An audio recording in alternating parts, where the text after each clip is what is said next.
Iran की America को खुली धमकी है ये, और अमेरिका को IRGC कमांडर अहमद वाहिदी की चेतावनी, न्यूक्लियर प्रोग्राम पर यूएस से नहीं होगी बात जब तक यूएस के पास परमाणु हथियार नहीं होगी बात। राष्ट्रीय सुरक्षा के लिए जारी रखेंगे न्यूक्लियर प्रोग्राम। अमेरिका इजरायल भी छोड़े अपने न्यूक्लियर हथियार, दोनों देशों के हथियार खत्म हो तभी पीछे हटेगा ईरान। बड़ी बात यह है कि ईरान डबल गेम खेल रहा है, वार्ता और धमकी साथ साथ दे रहा है, दबाव बना रहा है। मनीष, क्या इस बयान का मतलब समझा जाए?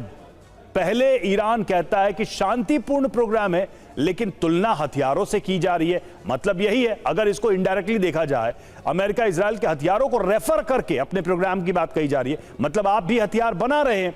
और दूसरा, क्या अपने बार्गेनिंग की बड़ी लाइन खींचने की कोशिश लगातार ईरान के हर लेवल के लीडरशिप से की जा रही है?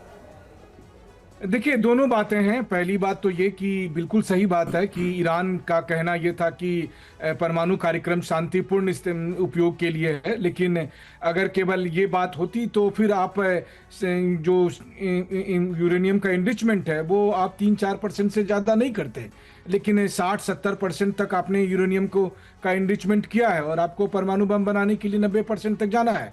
तो इसलिए ये बात तो है कि मकसद कुछ और है, लेकिन हाँ, क्या वो रुकने को तैयार है? तो बिल्कुल नहीं रुकने को तैयार है, और आज की तारीख में तो हरगिज नहीं रुकने को तैयार है। वो इसलिए क्योंकि उन्होंने देख लिया कि 2 साल में लगातार 2 साल से वो जंग लड़ रहे हैं अमेरिका के साथ सीधे सीधे। पिछले साल 12 दिन की, फिर इस साल पहले 40 दिन की, फिर 2 हफ्ते की, और अभी भी लड़ाई छिटपुट तरीके से चल रही है। तो ईरान की भी मजबूरी है, और आप यूं भी समझिए कि ईरान ये समझ रहा है कि अगर उसके पास परमाणु बम नहीं हुआ तो वो सुरक्षित नहीं होंगे। उसकी सुरक्षा के लिए जरूरी है कि उसके पास एक परमाणु बम हो, ऐसा उनको लगता है, और इतिहास भी गवाह है कि आप देखिए कि वही देश। लेकिन ये तो बड़ी विचित्र स्थिति है मनीष, परमाणु बम होगा तो सुरक्षित होंगे और होने की कोशिश करेंगे तो भी सुरक्षित नहीं है। मतलब ये तो ईरान के लिए इधर कुआं इधर खाई की बात है कि अगर इस प्रोग्राम में आगे बढ़ते हैं तो भी हमले होते रहेंगे और ये युद्ध बड़ा हो जाएगा, और अगर वो रखते हैं तो मतलब वो उनको लगता है कि तब युद्ध नहीं होगा।